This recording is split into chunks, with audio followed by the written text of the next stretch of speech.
G'day and welcome to another episode of Kiwi Car Life. And by now a lot of you will have seen that I bought this BMW Z4 for my girlfriend Angel, and because it was way up in Whangarei, I drove an Audi TT that my friend Jono bought up to Auckland for him. And it gave me a great opportunity to compare these two cars, both in terms of their fun driving characteristics on some excellent New Zealand back roads, and also their long distance cruising ability in terms of comfort, the quietness on the open road with the roof up and roof down, and of course the fuel consumption and features. So today I'm going to be giving you a long distance driving comparison between the BMW Z4 and Audi TT.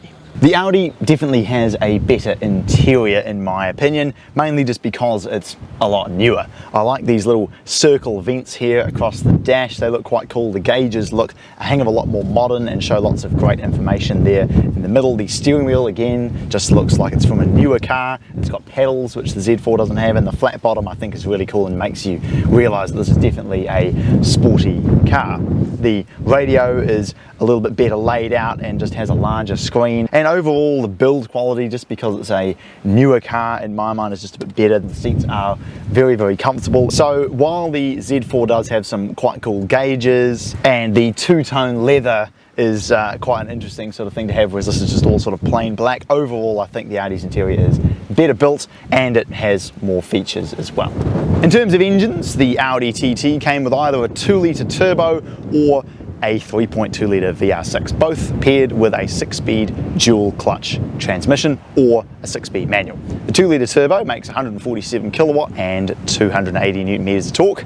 The 3.2 litre VR6 makes 184 kilowatt and 320 newton meters of torque. The 2.5 litre straight 6 makes 130 kilowatt and 230 newton meters in the 2.5i model. The 2.5SI model makes 160 kilowatt and 250 newton meters, so a bit more power if you get the SI, and likewise with the 3 litre, the I makes a bit less power and the 3 litre SI makes the same power as my 130i, 195 kilowatt and 315 newton meters of torque. So definitely, if you want power, go for the 3 litre or the 3.2 in both cars respectively, but I would say that the 2 litre is overall a better engine than the 2.5. Maybe not quite as reliable, but the transmission's better. It will just feel like a faster car than the 2.5. Driving the Audi TT, and one of the best things about this car is that you can put the roof up while you're driving. If you're moving less than 50 k's an hour, you can put the roof up, no problems at all. Whereas with the Z4, you have to be pretty much completely stopped. And with this being more of a sort of long distance driving review, let's start off with the comfort. The ride quality overall I think is actually pretty good. Obviously it's a sporty car, but it holds the road nicely in typical European car fashion. The seats are very comfortable, although I find that just for every car I drive I always get a little bit of lower back pain. The fuel economy of the TT when I finished my trip was on 8.8 litres per 100k, which, if I'm honest, I expected it to do a little bit better than that. Whereas the Z4 is actually doing more like 8.2, so believe it or not, even though it's got a larger engine, it's actually a little bit more efficient. However, it is definitely not more comfortable. The TT actually had some really nice seats, and driving all the way to Auckland, I had no issues or concerns with the comfort of the car. It was actually really nice. Whereas with this, the seats are very narrow, very hard, and the cockpit is so compact, like getting in it just feels tiny, like an S2000. Whereas the TT had heaps of room to move around it. But in terms of the drive itself, it is a masterpiece to drive. Really great steering feel. It clings on beautifully well, and through these sort of long swooping corners and then out onto these beautiful long straights. It is just a glorious car to drive. With the roof coming down, it really doesn't take long at all to go down, and yeah, as long as you just keep the speed below 50, it goes down, no problems at all. Windows come back up, and now we're ready to go.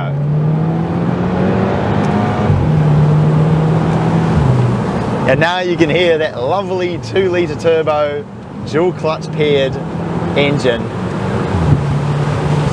One thing that I don't like about it, and that is that because the cabin is quite roomy, I suppose, as a result, with the roof down, it is quite a cold, blustery experience. It's a little bit ugly at the back, but if you put the spoiler up, it kind of helps a bit, but I think the front looks really good. It is a brilliant car to drive, and I guess when I drive back, I'm just going to have to see if the Z4 is any better. Driving with the roof up there is a few more creaks in this particular Z4, but overall it is the quieter car to travel in. The road noise is a bit less, the wind noise is a bit less, mainly just because, I don't know why, but with the Audi, it was almost like there was kind of a hole back here and you could hear a lot of wind noise and road noise coming through there, whereas the Z4 just seems to have a better seal on the roof.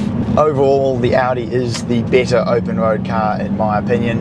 More power, more responsive transmission, similarly good handling. I think this has slightly better steering feel, and while it is a little bit noisier, just the seat comfort and the cruise control, the combination of all of those, it definitely makes it a better open road car overall than the Z4. The roof goes down a little bit quicker in the Z4, which is handy because I have someone behind me that I really don't want to overtake. The steering in the Z4 feels the same as my 1 Series really, which is to say really good. Super easy to place the car on the road, and you can come flying into a corner like this way too fast and just place the car exactly where you want. Oh, it is good. And while the brakes are a little bit squeaky on this example, if you hit it hard, it will hit ABS no problem. And overall, I think despite the less powerful engine and the more sluggish transmission, I think overall I am having a little bit more fun in the Z4. And I prefer the way I look at it. People are going to be like, oh, it's a hairdresser's car, but it's a bit more manly than the TT anyway, especially a convertible. And I like the sound of the straight six. That naturally aspirated power delivery and the sound is really rather good, but it is let down by the seat comfort.